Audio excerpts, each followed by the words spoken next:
Olá, irmãos, sejam muito bem-vindos à nossa leitura diária.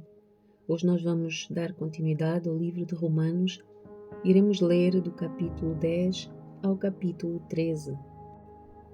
Romanos, capítulo 10. Irmãos, o meu desejo de todo o coração e a minha oração a Deus é que o povo de Israel seja salvo. Sei da dedicação deles por Deus, mas é entusiasmo sem entendimento, pois, não entendendo a maneira como Deus declara as pessoas justas diante dele, apegam-se ao seu próprio modo de se tornar justos, tentando seguir a lei, e recusam a maneira de Deus. Pois Cristo é o propósito para o qual a lei foi criada. Como resultado, todo o que nele crê é declarado justo. A salvação é para todos. Moisés escreve que o modo pelo qual a lei torna alguém justo exige obediência a todos os seus mandamentos, mas o modo pela qual a fé torna alguém justo diz: não diga em seu coração quem subirá ao céu para trazer Cristo para a terra, e não diga quem descerá ao lugar dos mortos para trazer Cristo de volta à vida. Na verdade, diz, a mensagem está bem perto, está em seus lábios e no seu coração. E essa mensagem é a mesma que anunciamos a respeito da fé. Se você declarar com a sua boca que Jesus é Senhor e crer no seu coração que Deus o ressuscitou dos mortos, será salvo. Pois é crendo de coração que você é declarado justo, e é declarando com a sua boca que você é salvo. Como dizem as Escrituras, quem confiar nele jamais será envergonhado. Neste sentido, não há diferença entre judeus e gentios, uma vez que ambos têm o mesmo Salvador, que abençoa generosamente todos que o invocam, pois todo aquele que invocar o nome do Senhor será salvo. Mas como poderão invocá-lo se não crerem nele? E como crerão nele se jamais tiverem ouvido ao seu respeito? E como ouvirão a seu respeito se ninguém lhes falar? E como alguém falará se não for enviado? Por isso, as Escrituras dizem: como são belos os pés dos mensageiros que trazem as boas novas. Nem todos, porém, aceitam as boas novas, pois o profeta Isaías disse: Senhor, quem creu na nossa mensagem? Portanto, a fé vem por ouvir, isto é, por ouvir as boas novas a respeito de Cristo. Mas eu pergunto, o povo de Israel ouviu de facto a mensagem? Sim, eles ouviram. Sua mensagem chegou a toda a terra e suas palavras alcançaram os confins do mundo. Volto a perguntar, será que o povo de Israel entendeu? Sim, eles entenderam, pois já no tempo de Moisés, Deus disse: provocarei o seu ciúme por meio de um povo que nem sequer é nação. Provocarei a sua ira por meio de gentios insensatos. E mais tarde, Isaías se pronunciou com ousadia: fui encontrado por aqueles que não me procuravam. Revelei-me àqueles que não perguntavam por mim. A respeito de Israel, porém, diz: o dia todo abri os meus braços para eles, mas foram desobedientes e rebeldes. Romanos, capítulo 11. A misericórdia de Deus para com Israel. Então pergunto, Deus rejeitou o seu povo, a nação de Israel? Claro que não. Eu mesmo sou israelita, descendente de Abraão e membro da tribo de Benjamim. Não, Deus não rejeitou o seu povo, que conheceu de antemão, Vocês conhecem o que as Escrituras dizem a esse respeito. O profeta Elias se queixou a Deus sobre o povo de Israel, dizendo: Senhor, eles mataram os teus profetas e derrubaram os teus altares. Sou o único que restou e agora também procuram matar-me. E vocês se lembram da resposta de Deus? Ele disse: Ainda tenho outros 7.000 que jamais se prostraram diante de Baal. O mesmo acontece hoje, pois uns poucos do povo de Israel permaneceram fiéis e escolhidos pela graça de Deus.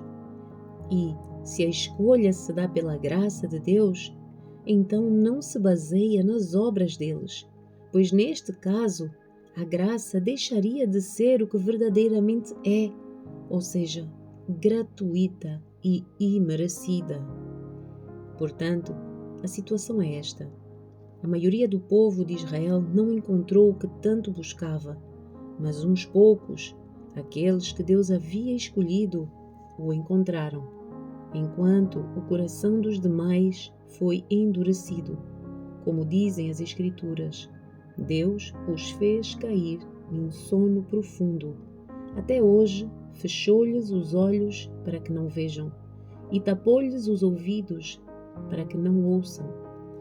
Da mesma forma, Davi disse que a sua mesa farta se transforme em laço, em armadilha que os faça pensar que tudo vai bem, que os seus privilégios os façam tropeçar e que recebam o que merecem, que os seus olhos se escureçam para que não vejam e que as suas costas fiquem encurvadas para sempre. Acaso o povo de Deus tropeçou e caiu sem possibilidade de se levantar? Claro que não. Foram desobedientes e por isso Deus tornou a salvação acessível aos gentios, para que o seu próprio povo sentisse ciúmes. Se os gentios foram enriquecidos porque os israelitas fracassaram ao rejeitar a salvação que Deus lhes oferece, imaginem como será maior a bênção para o mundo quando Israel for plenamente restaurado. Dirijo-me especialmente a vocês, gentios, e uma vez que fui designado apóstolo aos gentios, enfatizo isso, porque desejo que, de algum modo, o povo de Israel sinta ciúme e assim eu possa levar alguns deles à salvação, pois, se a rejeição deles possibilitou que o resto do mundo se reconciliasse com Deus, a aceitação será ainda mais maravilhosa. Será vida para os que estavam mortos. Se a parte da massa entregue como oferta é santa, então toda ela é santa. E se as raízes da árvore são santas, os ramos também o são. Mas alguns desses ramos, alguns do povo de Israel, foram cortados. E vocês, gentios, que eram ramos de uma oliveira brava, foram enxertados na árvore. Agora, portanto, participam do alimento nutritivo que vem da raiz da oliveira especial de Deus. No entanto, não devem se orgulhar de terem sido enxertados no lugar dos ramos que foram cortados, pois é a raiz que sustenta o ramo e não o contrário. Talvez digam: esses ramos foram cortados para abrir espaço para nós. É verdade, mas lembrem-se de que esses ramos foram cortados porque não creram e que vocês estão ali porque creem. Portanto, não se orgulhem, mas temam o que poderia acontecer, pois se Deus não poupou os seus ramos naturais, também não poupará vocês. Observem como Deus é, ao mesmo tempo bondoso e severo. É severo com os que lhe desobedecem, mas é bondoso com vocês, desde que continuem a confiar na sua bondade. Mas se deixarem de confiar, também serão cortados.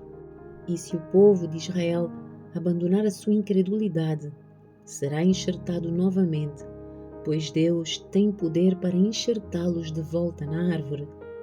Vocês eram, por natureza, o ramo cortado de uma oliveira brava. Portanto, se Deus se mostrou disposto a fazer algo contrário à natureza, ao enxertá-los em sua árvore cultivada, estará ainda mais disposto a enxertar os ramos naturais de volta na árvore da qual eles fazem parte. A misericórdia de Deus é para todos. Irmãos, quero que vocês entendam este mistério para que não se orgulhem de si mesmos. Alguns do povo de Israel têm o coração endurecido, mas isso durará apenas até que o tempo dos gentios se complete, e assim todo o Israel será salvo. Como dizem as Escrituras, o libertador virá de Sião e afastará Israel da impiedade. E esta é a minha aliança com eles. Eu removerei os seus pecados. Muitos do povo de Israel são agora inimigos das boas novas, e isso beneficia vocês, gentios. No entanto, porque ele escolheu os seus patriarcas, eles ainda são o povo que Deus ama, pois as bênçãos de Deus e o seu chamado jamais podem ser anulados. Em outros tempos, vocês, gentios, foram rebeldes contra Deus, mas agora, por causa da desobediência deles, vocês recebem misericórdia. Agora eles são os rebeldes e Deus foi misericordioso com vocês, para que eles também participem da misericórdia dele. Pois Deus colocou a todos debaixo da desobediência, para que de todos tivesse misericórdia. Como são grandes as riquezas, a sabedoria e o conhecimento de Deus! É impossível entendermos as suas decisões e os seus caminhos. Pois quem conhece os pensamentos do Senhor? Quem sabe o suficiente para aconselhá-lo?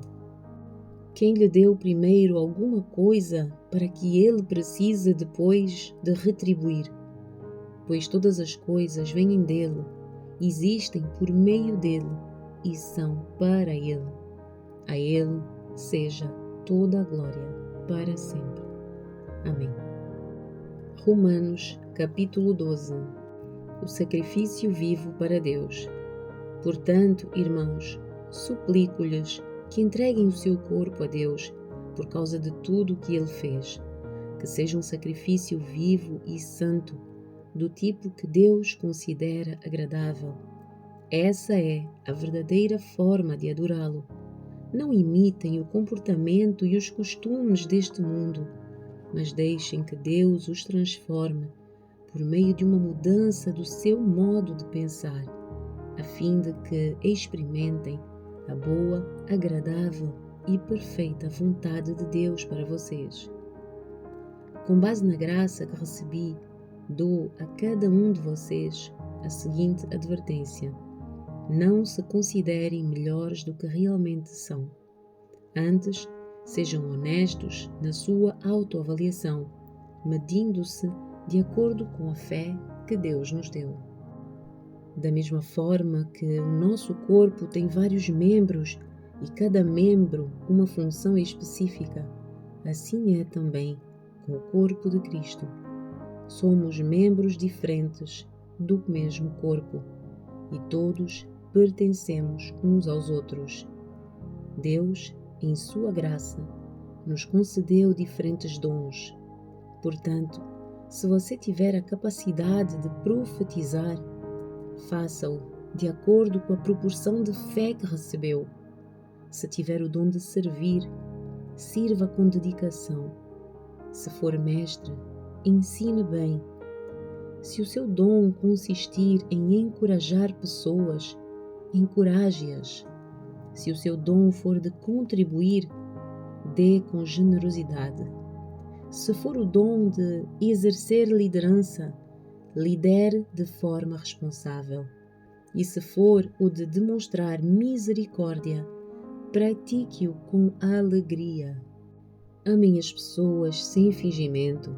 Odeiem tudo o que é mau. Apeguem-se firmemente ao que é bom.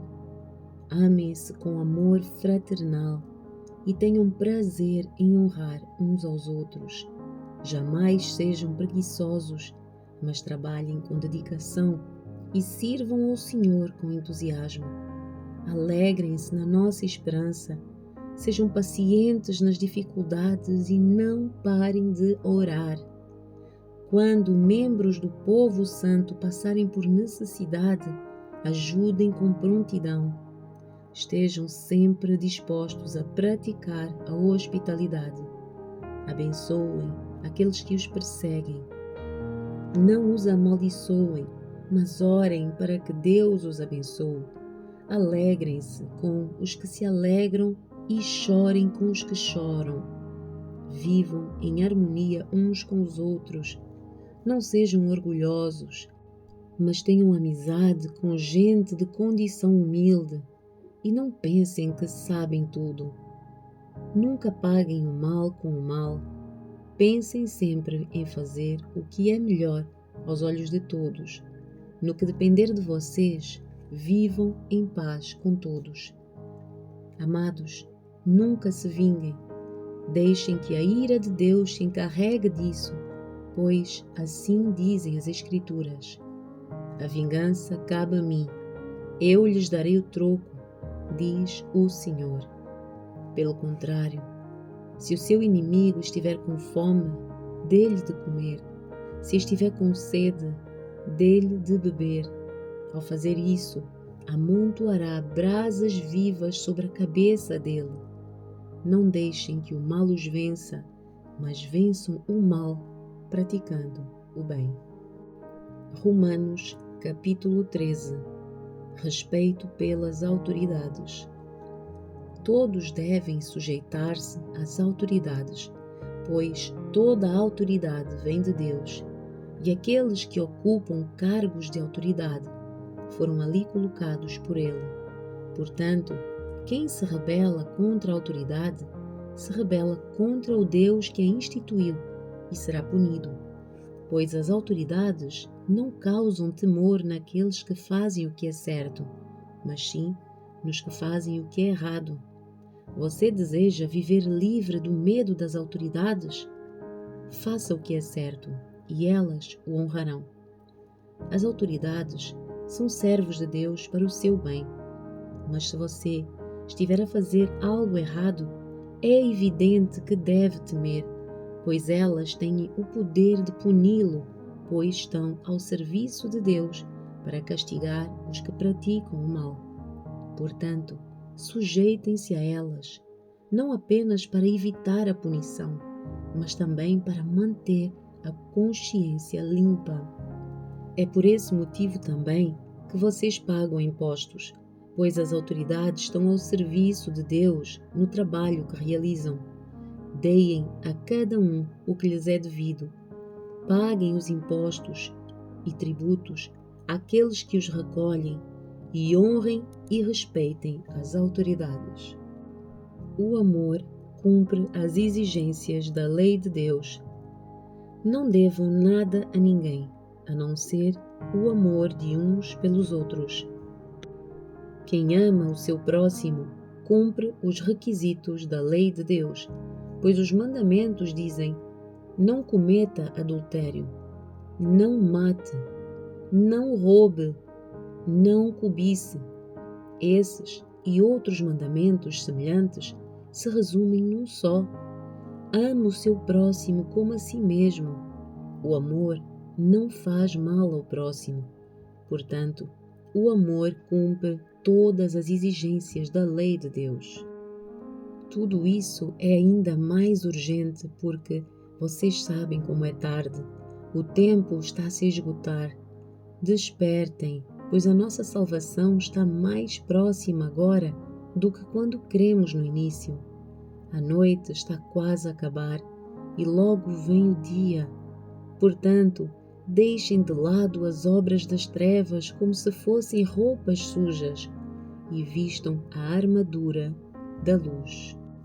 Uma vez que pertencemos ao dia, Vivamos com decência à vista de todos. Não participem de festanças desregradas, de bebedeiras, de promiscuidade sexual e de práticas imorais. E não se envolvam em brigas nem em invejas. Em vez disso, revistam-se do Senhor Jesus Cristo e não fiquem a imaginar formas de satisfazer os seus desejos pecaminosos.